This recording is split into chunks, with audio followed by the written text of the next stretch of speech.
So, guys, today I'm with Bill Walsh. And if you're in the high ticket industry, you've definitely seen him before because he's coached over 4,000 people for the objection box. And I'd say you're one of the most well known sales trainers because you've been around. How long would you say? Has it been 4 years, 5 years? Since 2021 that I stepped into sales, yeah. 2022 we built the objection box. So yeah, been around the block, unfortunately. Well, it's really nice to have you on. And I've been aware of your Instagram and socials for a long time. And then when I came into the high ticket space, and I asked people who's popular, who's doing good with sales training. They said, "Oh, there's Cole Gordon, there's Bill Walsh, there's Jeremy Miner," and your name was right up there, mainly because of reputation of the caliber of people that you've trained and how a lot of closers that we've also interviewed and for roles, and we look at their resumes and it says trained by Objection Box. So we can also see it on applications as well. So the evidence is all there. There you go. I appreciate that. So I really wanted to learn more about you as a person, not just like your stereotypical story, but how did you get into high ticket sales? Then I want to touch a little bit on your methodology because it's quite different to the approach that you see online. So you have a way more of a human approach. So I also want to learn a bit more about how you came up with this methodology that's so different to others. So I suppose the whole concept for me was I've been in military for 4.5 years, was man, and in the military you're always taught to do the hardest thing first. And when I came into sales, I looked at everything that was out and I looked at the whole concept of sales development and training and fulfillment and everything else. And nobody really touched on the hardest aspect, which is objection handling and, getting deals across the line. So when I kind of realized that, the biggest thing for me was like, go to where the money is. Nobody makes money in the first 5 minutes, but everybody loses money in the last 5 minutes. So my whole philosophy was like, well, if I'm going to spend an hour with somebody, I want to have the best chance to actually help somebody first and actually help my family get paid. So that's kind of really the crux of the whole philosophy and the structure. As you said, a lot of it is human connection. A lot of it is identity framing. A lot of it is, overcoming the actual concern, issue, problem together more than actually the objection. Like with the military background, what did you do? What like did you work in a certain type of military? No, to be very transparent and honest with you, I wasn't the best soldier. I wasn't the most, what I would say.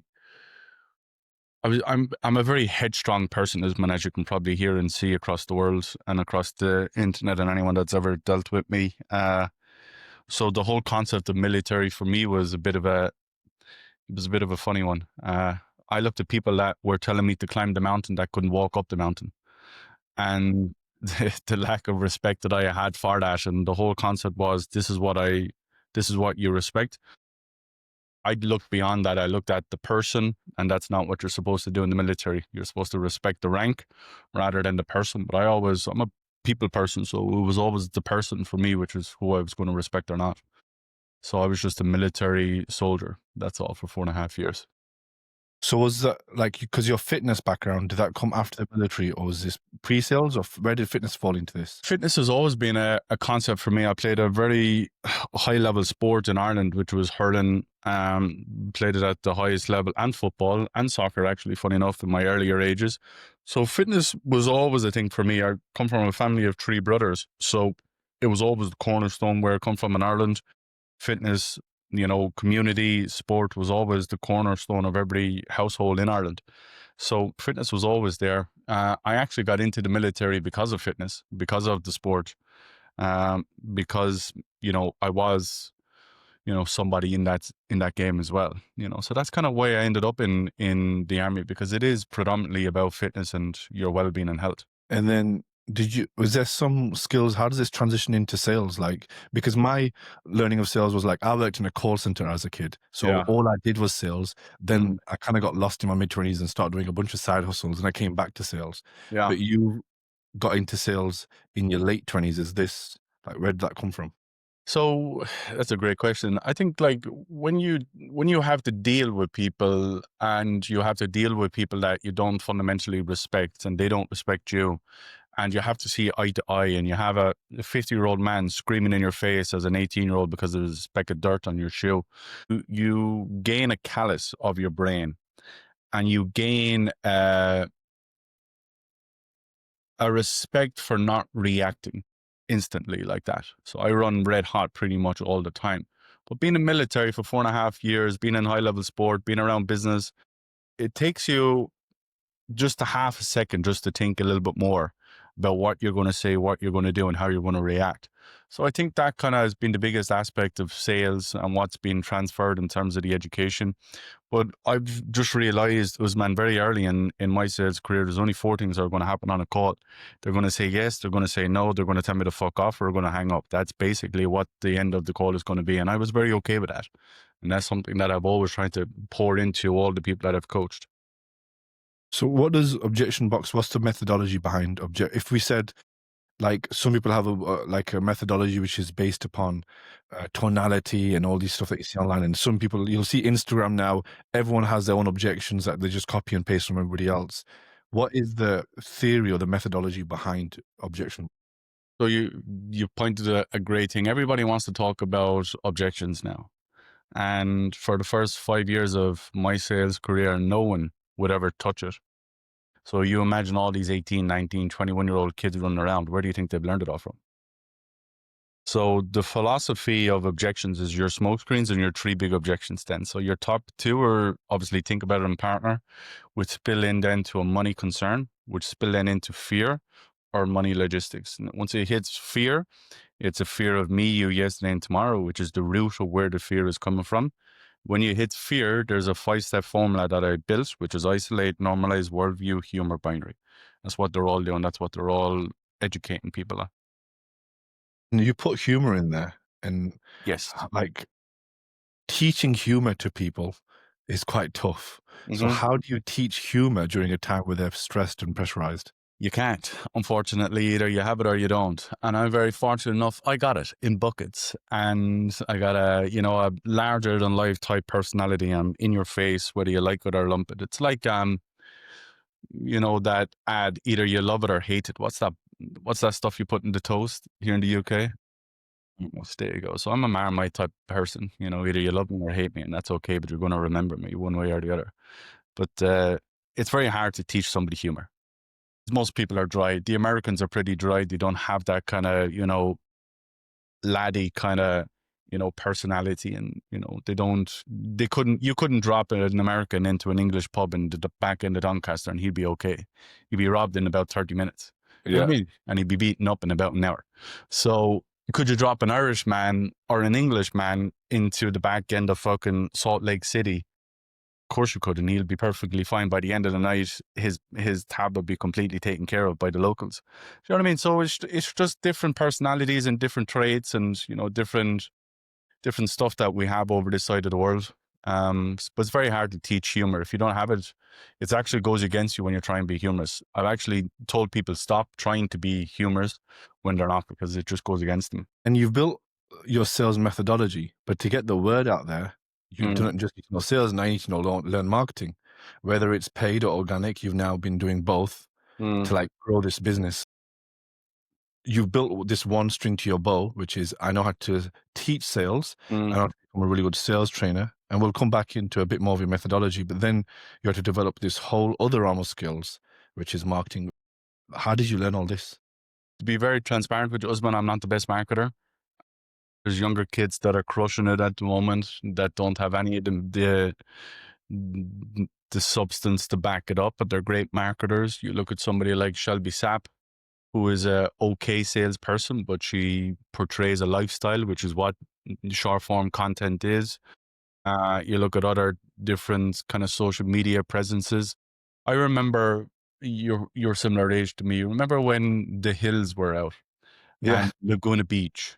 They were the first kind of, biography kind of rolling flow of lifestyle and, how cool we are in X and Y and Z. That's what social media is now. It is the adaptation of Laguna Beach, the Kardashians, what's that other one? Jersey Shore. That's what media is these days. And I haven't cracked it to the point of understanding it fully. But it's a goal. That's a fucking big thing for me in 2026. To fucking really narrow that down and really understand it and really, pull the attention out of the market. Because if you don't, you're going to get in trouble. And I went through your Instagram and I spent about an hour. So I went all the way back. So I scrolled as far as I could.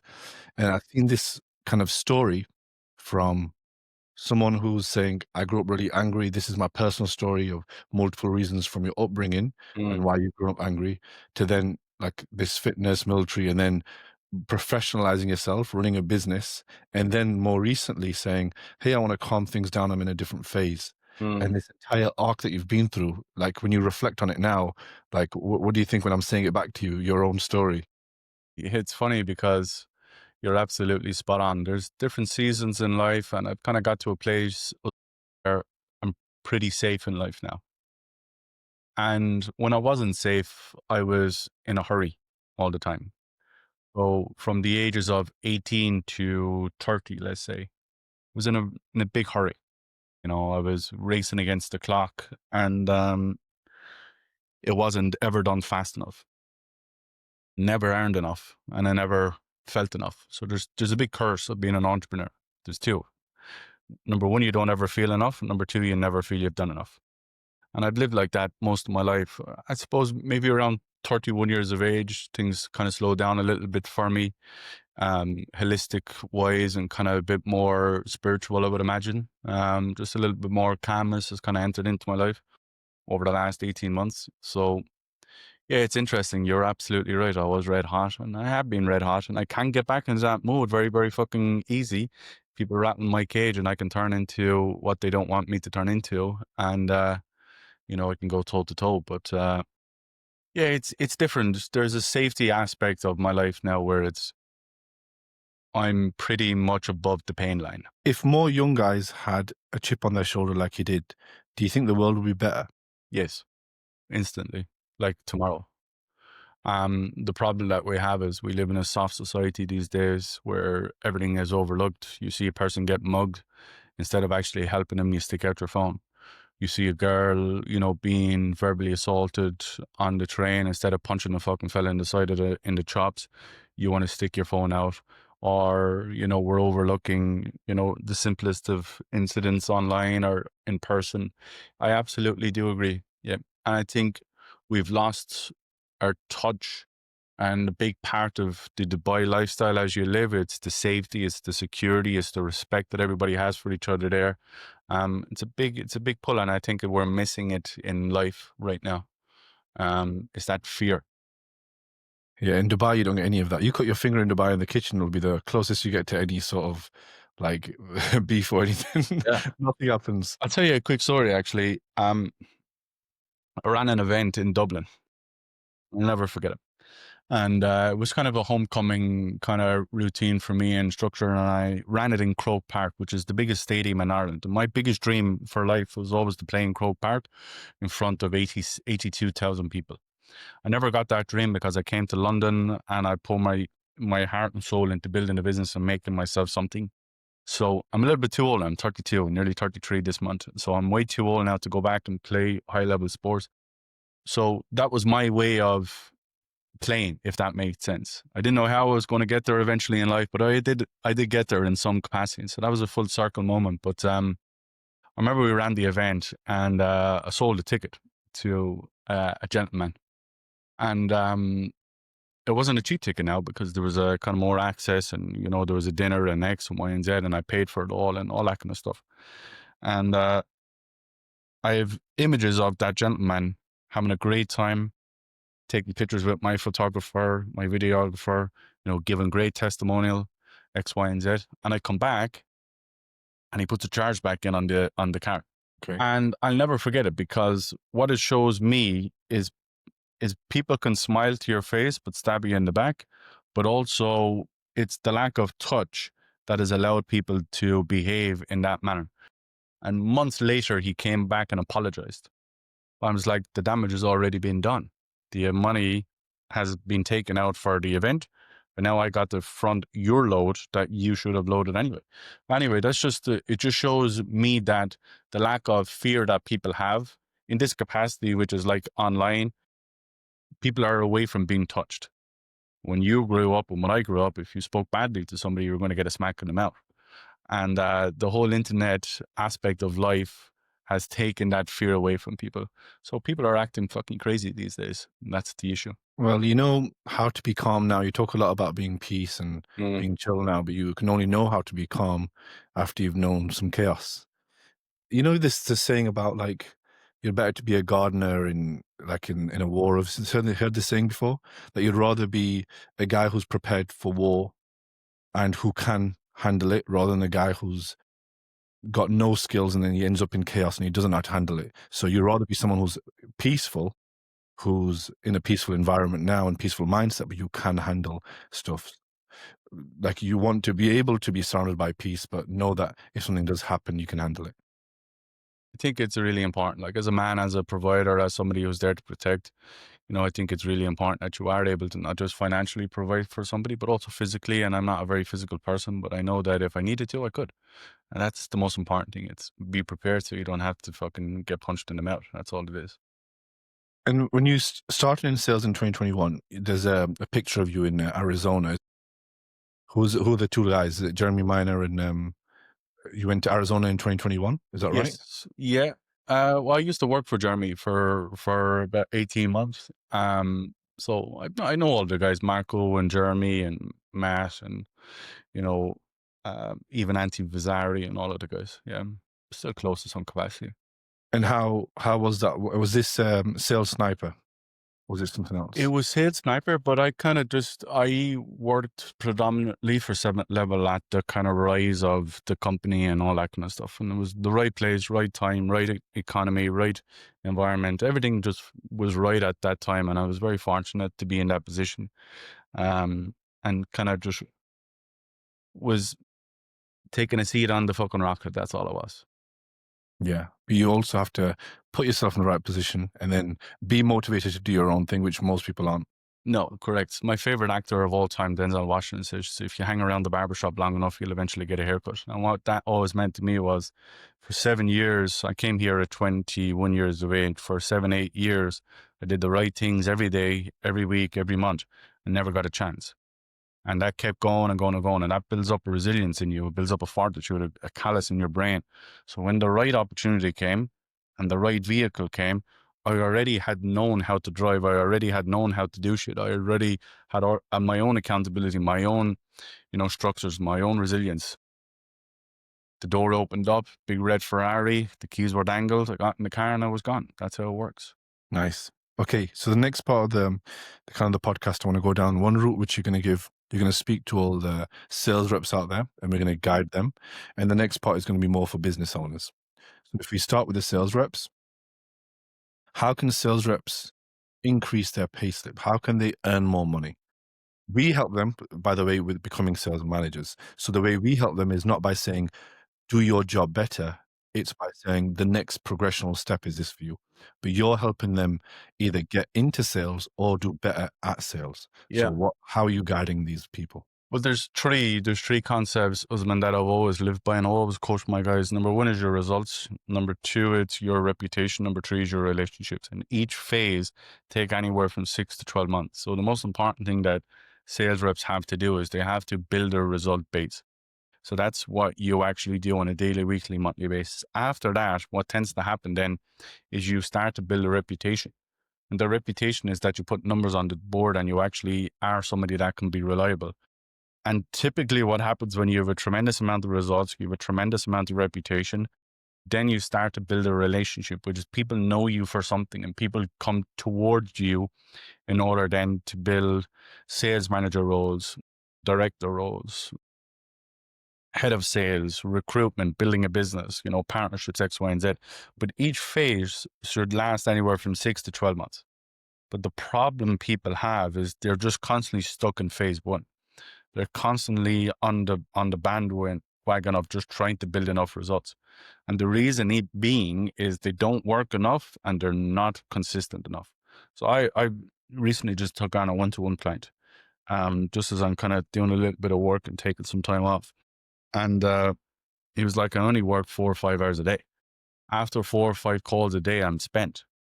I'm like, how old are you? He's like 24 years of age. I'm like, bro, you don't have enough fucking responsibilities to not be in this position. I said, you have nothing other than time. You have to work, because what it is, it's building your reputation, it's building your results, but what it's doing, it's giving you a great amount of substance and great amount of repetition. If you don't have that, it's going to take you way longer to get to where you want to go, because you're just not doing enough volume. So we've always built off the core of 50 hours a week. People are going to be like, what the fuck? I don't want to work 50 hours a week. Yes, but it's going to take you 2, if not 3 times longer than it should take. So 50 hours a week is the minimum that all my guys live by. 40 hours a week you're working, 5 hours a week you're working on your physical appearance, and the other 5 you're going to work on your mind. That's a 50 hour, that's a fucking 20, 30, 40, 50K a month guy. That's what that is. First thing, and that's the only thing people have to do right now. And regarding results, how do they get better results? So they can do the objection box, which you were going to suggest they do. But what else? Like, what can they do to get better results in their job? Well, there's 2 things that you need to do to build a result. As a salesperson, there's only two roles that you should fulfill every single day as a sales professional. Number 1, you should take calls, which most people forget. You have to fucking take calls. And number 2 is you should make calls. So your 2 roles are take the calls on your calendar. Number 2, put more fucking calls on the calendar. That's it. That's all it is. And incrementally you get better by improving your close rate, your show rate, and your cash collection rate. Those are the 3 metrics that you should be improving every day as well. But for everyone who's not a high ticket closer now, who Yes. sees the marketing of a high ticket closer, gets told, you just sit on a calendar on your laptop, wherever you want in the world, and you just take the call and you close it and you get paid 10K a month. That's the billboard that they see. So Yeah. when they obviously come in with that expectation and then they get a slap on the face, this is what hurts their results. It does, but it also hurts their reputation because they got dubbed. And it's a sad reality of the world that we live in, because marketing, and we've gone over earlier on, it's like, how do you attract mass audience to show them something easy? If I actually went out and marketed 50 hours a week, 40 hours you're actually interacting with people, 10 hours you have to fucking put into yourself and your body. How many people are going to step up and do that? Very few. Very few people are willing to do those amount of hours. And that's why they'll always stay making mediocre money, because it's the people that, are all in all the time, are where they want to be. You look at all the biggest business owners, someone had to do the labor at the front. Somebody has to do the labor. The only 2 ways you build a business: number 1, you give it labor, or number 2, you buy labor. That's the only 2 ways you build a business. And most of them don't want to do that. I see some of them are over in Bali and living that lifestyle. That's great, but you'll hit 35 years of age, you'll have about 25 grand in the bank account, you'll have a baby on the way, and you won't be able to do jack shit because you haven't built up the resilience, you haven't built up the work rate, and you haven't built up the fortitude to fucking stick into it and make it work. That's the problem. And that's great for you and I. It is great for us. Yeah. There was a study done by HubSpot which showed after someone's been on an offer, just one offer for over 12 months, their performance can decline because they just get used to just waking up every day and it becomes a norm. So you'll kind of build your resilience, like a progressive overload, and then you'll kind of stay at it. And then now your performance starts to decline because like you're not creating new pressures. So how does a sales rep, once they're on a roll, let's say they're making 12K a month, let's say they're making 20K a month, they've got a nice, decent sales job. Yeah. How do they increase pressure even more? Well, you get around bigger players. The problem is when you make 20K, still hanging around people that make 5, you are the sum of the people that you hang around, as they say. And the problem with that is that they never elevate their social circle. They never elevate their targets. They never elevate people that they got to hunt down. I'll give you a quick example. I made $1 million in 4 months of business. Like the first 4 months of business, I don't know how many companies get to do that, but I did it in the sales world, which is 0.01% of the sales population. I sell into a market that's like 0.1% of the actual market, if you think of it. High ticket closers, you got to be online, you got to make at least 3 to 5K a month. You got to be selling a high ticket info product. How many fucking people out there in the world are doing that? Probably less than 10,000 people, right? So I made $1 million in the first 4 months of that business. And how did I do it? Because I was resilient and I went after it, and I didn't accept no for an answer. I had people to prove wrong and I had myself to prove right. But I say this because I kept elevating my circle. I kept moving forward and I kept getting after it. And I wasn't happy with it.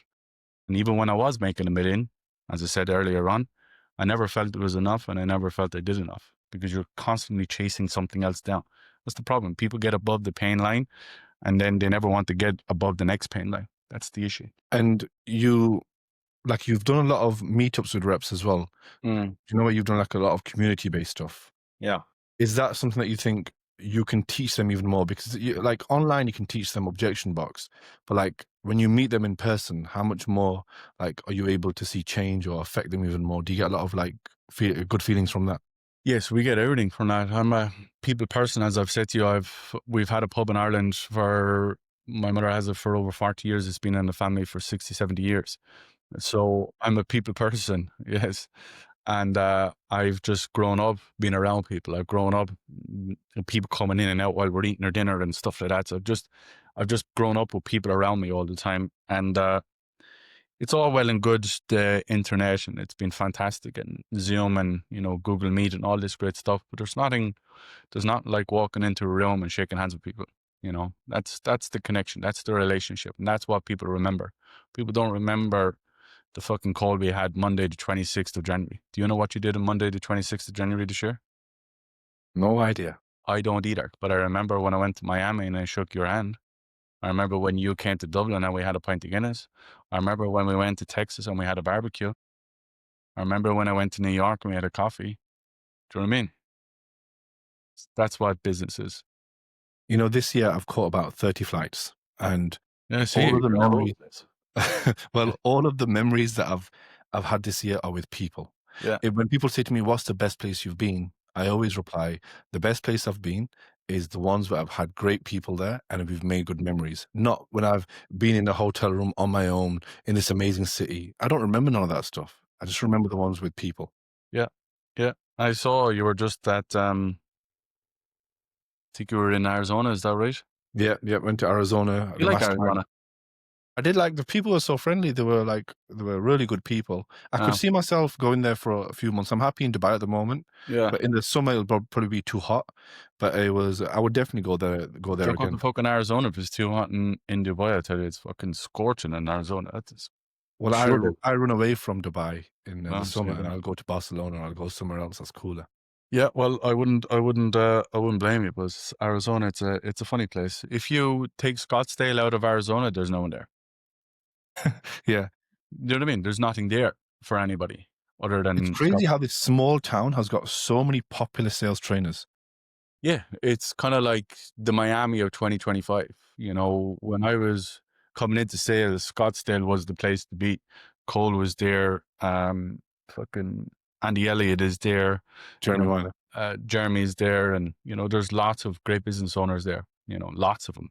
It's just an info, like it's like Silicon Valley of info products, basically, wasn't it?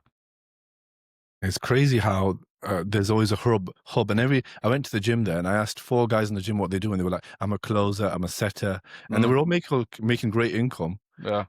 They moved to Scottsdale as a closer, and they just did the gym training.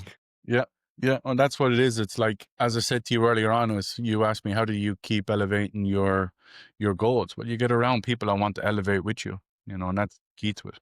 You step into a room where everybody's making 100K and you're making 20, you don't feel like the big bollocks anymore, do you? But if you walk into a room where everybody's a bin man, some are postmen, and some are fucking delivery drivers, and you're making 20K, they're all looking at you like you're a piece of meat.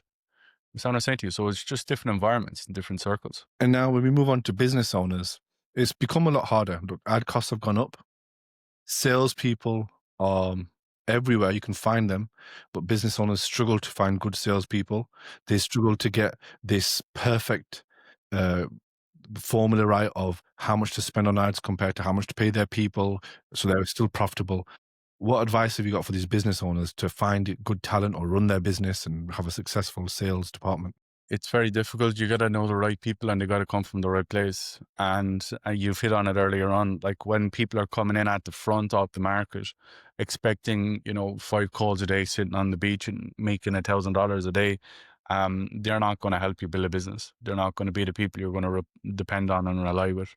So you got to go 2 layers underneath that. You got to have people with experience, and you got to go with people who are coaching them with the right substance. And you're absolutely right. You know, business is getting more expensive.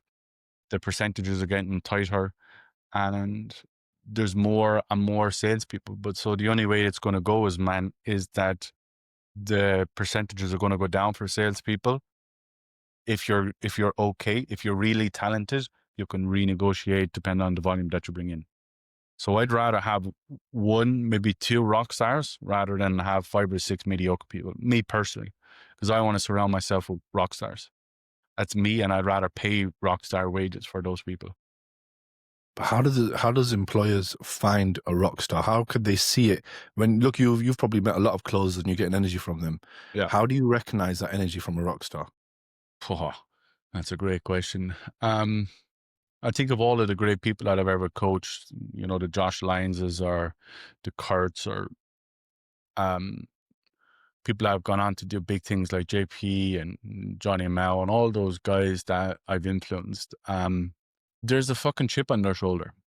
They are who I am.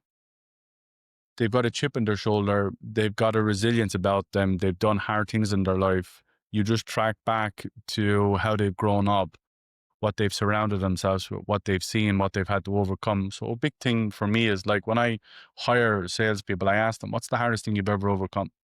What's the longest thing that you've ever had to put into to order to get an outcome out of? I used to coach a girl.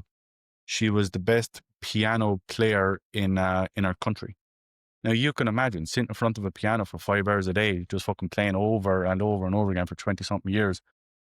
The dedication, the resilience, the fortitude, the fucking sticking in the mud just getting that done, moving an inch every day. You can't tell me that girl is not going to be good at sales if she puts her mind to it. So things like that I look out for. I look out for people that have been in service. So policemen, army men, people that have played high level sport, doctors, nurses, people that have gone to college and got big degrees. These are the people that I look for because they've shown resilience and they've shown that they're willing and wanting to stick at something until they get something achieved. So if someone's never shown no resilience and you've interviewed them and they're like been a wet flannel all their life, they're not getting hired. Absolutely going to get the red button, and the red button is see you later, don't ever message me again. Like they're just not the people to have the resilience of sales, because they're just going to get absolutely killed. They're going to get absolutely busted up. Their ego is going to get hurt. Their confidence is going to get shattered, and their conviction in their walking and talking and attitude every day is going to get absolutely, obliterated. They're just not. They just don't have the salts to be a great salesperson, and it's nothing that they've done. It's just something that they just don't do. And for the guys who have resilience, but they want to get your training, how does it work when you come into the objection box? Is it like a linear journey on how you train people? Because I've seen your frameworks that you're saying here around how you train people on money, fear. That you put in your frameworks within the objection box. But how does it work? Is it just objection handling training only, or is it like sales training? No, there's a great concept in marketing. Give people what they want to give people what they need. So people come because they think that I'm going to revolutionize their whole objection handling framework, which I do, and it's easy work. But what they actually leave with is a new framework to walk and talk in life, a new structure of carrying themselves, a new standard that they have to hit every day to hit the numbers, and a new callous and a resilience that they have to keep turning up every day to kind of consistently do the big slaps. So we also coach the whole concepts, which is like North Star, future pace, cost of an action, pitching, objection handling. So the whole sales framework, but also then we also look at, the DM structure. We look at the, follow-ups, the pre-call process, all of it matters. But the objection box, the whole concept of the objection box was to get everything to everyone always for what they need to be successful. That was it. How much should someone push someone in the objection zone? So now you've pitched, you've got an objection. Like, how much is too much? How much is not enough? How do you feel like when you know you're pushing too hard? When do you pull away? Yeah, it's different depending on what you sell. So for you, like B2B, if you keep pushing, the business owner is going to tell you to fuck off and he won't do business with you. But a B2C client, push them all the way until someone cracks or someone cries or someone hangs up. That's it. So it's yes, no, fuck you, hang up. You know, I've always kind of been on the concept as, man, I'd rather ask for forgiveness than ask for permission. And that's how I live my life. I'm not ever going to ask anyone for permission. I'm going to do it. And then if it's too much, then I'll say sorry, and you'll win way more deals doing it that way. And I know there's going to be fucking snowflakes out there. It's not about making it happen and it's, collaborative and all of these other fucking retards. But all of these retards are broke because I've coached them all and they're just idiots. Do you know what I mean? Or they've influenced, or they come in and train and then they're like, that's not how you do it. But yet they've made a ton of money and then they revert back to stupidity. You have to stick in and you have to lead people. That's how it goes. And if you have the right intention for people, all the way is the answer.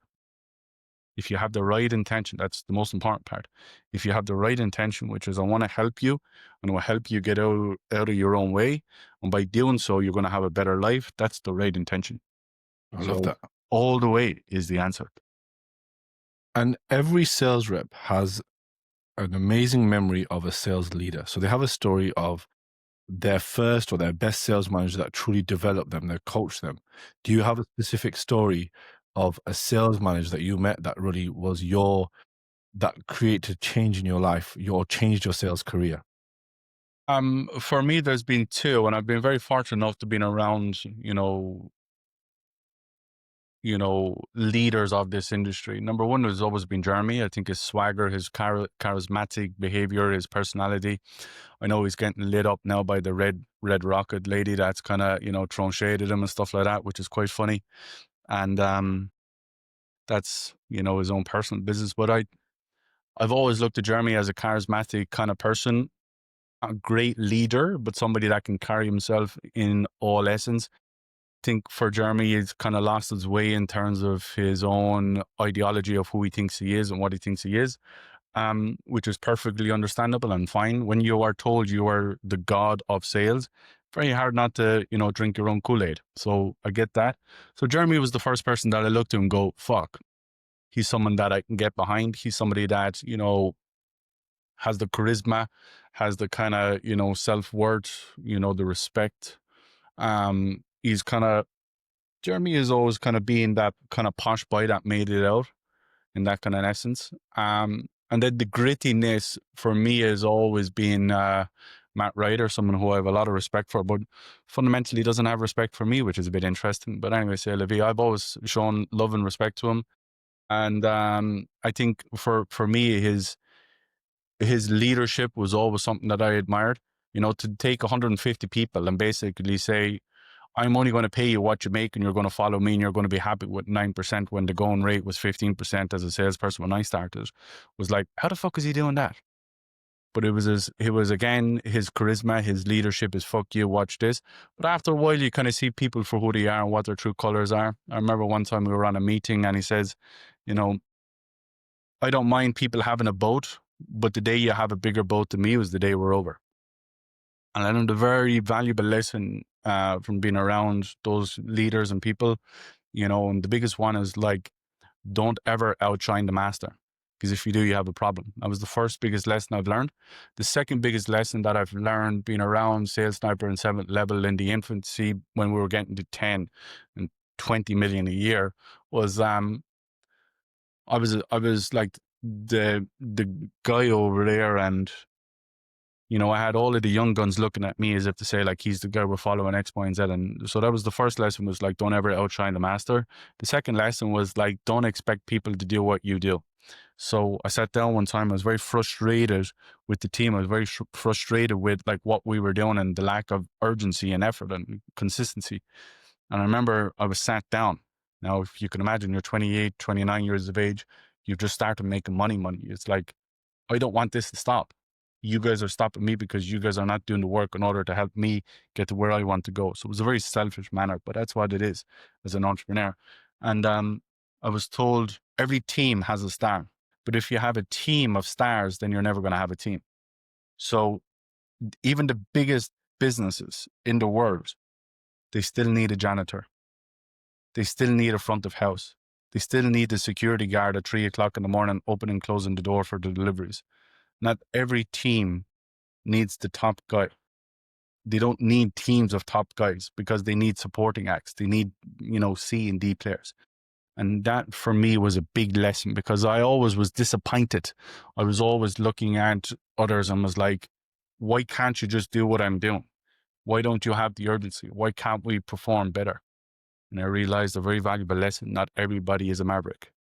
So those were the two lessons that I've learned. If I look back on my time with fond memories now, as I said to you earlier on, I've a bit more spiritual in me. I have a bit more calmness about me. I look back on, there's no more bitterness or anger or frustration or hate or anything. It's pride and it's, gratefulness.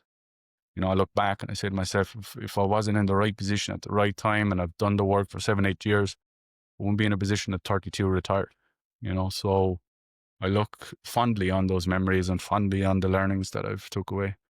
That's amazing. And my whole business exists because it's mission driven upon sales leadership. Because Yeah, when I was in my 20s, 26, 27, I was also a victim to a really bad sales leader. And right. that's what kind of drove me to build a business to train other salespeople and then all around leadership. Yeah. Everyone has this story in sales where they were held back, or they could tell they progressed because of a leader, or they were held back because of a leader. So this is why leadership is a big component, and you show really good leadership traits when you speak and when you talk of people as well, because you're not talking negatively, even though you've had a negative experience. Mm. And leader doesn't talk negatively of people. So how do you show up as a leader? What advice have you got for other people to become better leaders? Should Well, people always come to me, they're like, how do I become a, literally had one-to-one clients who are like, I actually don't want to sales train. I just want you to help lead myself better. Well, leadership comes from within. Leadership comes from like, do you hold the standard for yourself first? And do you hold the line for yourself? It's very hard to ask somebody to do something if you fundamentally, physically, financially, spiritually, emotionally cannot do it yourself. And I also like the whole concept of leadership is like, how do you want people to remember you? What do you want people to say when you're not in the room? It's very easy for me to come on interviews and podcasts and throw shade and be disrespectful and all of this great stuff. And people could go and say, that's just Bill. That's how he is. And, you get misunderstood a lot. So leadership is more important in regards to how you make somebody feel. And that's the most important thing I've learned very, very quickly from coaching a tremendous amount of people, going from a rocket ship. Not everybody is going to respect the stick. Some people respect the carrot. And understanding who and what and where and how, really important in terms of understanding people. Because you've gone through that transition that we advocate for, which is a sales rep becomes a sales leader. Some people become a sales leader where they manage other sales reps, or they go down the route of a sales trainer, sales business owner who's helping other salespeople. Yeah. So you transition from sales rep to sales leader. So you kind of embody that mission that we speak about. Yeah. And I never wanted to build the objection box, funny enough. I was more than happy to, be player 2 or 3 on a great team, or was I? Or was this the destiny? Or was I buying my time? Or was I, you know, learning what I needed to learn to go and do my own thing? So everything is in hindsight. Everything is like coulda, shoulda, woulda. It is what it is. I've done what I've done. I've earned what I've earned. And 2026 will be for the gods and next year, hopefully, and that's the important part. So in 2026, are you planning on slowing down, or is Objection Box going to grow some more? You're going to train 5,000 people or 6,000 people? Jesus. I'm in a space of recalibrating is what I would like to say. I've sprinted for a large amount of my life. My adult life, I was in a hurry always. And I started to take a little bit of break in November. I just come back from Tenerife and I've had a couple of days off and the fucking fire is burning, husband. So we always say we're going to slow down, we're going to take time off and we're going to do this and we're going to do that. But no, 2026, I'm going to go again. I'm going to figure out what I want to do. Big part of 2026 for me is the marketing, attention, And then I want to help a lot of people. I've just rebuilt the school community, which I'm going to push out. Going to be completely free. It's going to be everything I've learned over the last, number of years of coaching over 4,000 people. It's going to be there for everyone. Take it away. Make a ton of money. Just say thanks. That's it. What's your community called? How can people join your free school community? Oh, Jesus. We haven't actually launched it yet. So today is the first day that I'm promoting it. It is called the Objection Box 10K Challenge. So everything you need to make your first 10K is going to be in there. I'm going to coach live in there myself. All the education, the training, the Word documents, the step-by-step, the frameworks, everything is there for you guys. Just take it, make a ton of money, and just say thanks. That's all I've ever asked. And how do you find your guys' roles? Do you help them with interviewing or landing roles? Yes, we do. I've my own kind of recruiter. It's one of the biggest issues that I've had in business, Usman, is the next evolution of gaining great homes for people. And it's just when you're just so focused on development and training and building, it's hard then to find, if that makes sense, when all your eggs like mine have been in just the development of people. But that's a big part on a 2026 for us. It's obviously the recruitment side of things, and getting great opportunities for people. So a very good recruiter who's a very good friend of mine who works hand in hand with us. We've got 100 and something accounts across all different industries. Nice. I'll see if I can introduce you to some more recruiters as well. It's definitely, as you said earlier on, it's like good people that are really solid deserve the opportunity. And that's something that's really important, because as a salesperson, they forget that you have to market yourself too. You got to promote yourself too. You got to go and shake hands. And I always call it the shake hands and kiss babies frame. It's the presidential, walk around, as I call it when I go to America and going there. People are like, what are you doing in America? Going to shake hands and kiss babies. And people are always a bit weird about that. It's like, no, kiss babies on the cheek, you fucking bunch of weirdos. This is not the strip Oh, method, because you have the objection box. It has a strip method. Yeah. And then you have the strip method is something different, isn't it? That's your mechanism. Strip method is a system that I built over the last number of years. There's the book. It is $1. Go out there and understand how to do it. So the strip method is exactly what it says. You strip back the objections, and then you know how to tackle it. It's very much like the concept that we went through in the fear, which is isolate, normalize, worldview, humor, binary. It's a very similar process. Correct and right. It's really nice. Okay, Bill, it's been amazing speaking to you. I think you're just full of insights, and you've just shown that true roadmap that others can follow, which is get sales trained, make a lot of money in sales. And if you want to progress on to sales leadership, you can progress on as well. So it's been really good speaking to you. I think a lot of people are going to get great value from this. I appreciate you. Thank you very much for having me. Appreciate you, Bill. Thank you.